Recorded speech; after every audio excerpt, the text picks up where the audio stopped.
Pag suot mo to, ma'am, pwede mag times 5 yung lakas mo. Yun. Ngayon, tawag namin dito strength test. Iti-test muna natin siya na hindi pa suot yung eyewear. Yan, usok lang ng konti, ma'am. Yan. Then, naka 45 degrees ka. Yung stand.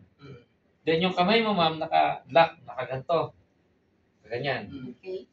Then, baba mo lang, relax, ma'am. Ngayon, iti-test natin yung lakas mo. Ma'am, ano mo to, ma'am? Gaganon kita sa baba. Okay. So, kasi awkward to, ma'am. Pag ginanong ko yun, gaganon siya kahit malaki pa yung katawan mo. Balance. Okay. Eh, ma'am, tabanan mo, tingnan ko hanggang sa lakas mo, ma'am. Ay, Okay. nana. Buti pa, ma'am. Tingnan natin. Huwag ka nakaganon, ma'am. Ano, It should be relax. Oh. okay. Ibubuhal ka niya, labanan mo lang.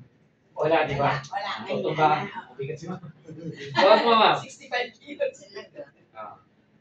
Kung hindi nanotech, hindi ganun kabilis, ma'am.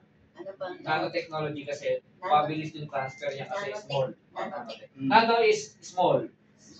Science of small. Ma'am, ganito. Ma'am, kahit pakiya ko si ma'am dito. Oo nga.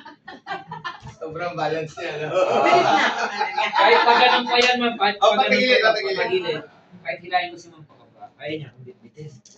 Nakakalakas. Yes, ma'am. Kaya nga sabi ko, walang hingal, walang pagod. Tapos yung strength mo. Yeah. Wala,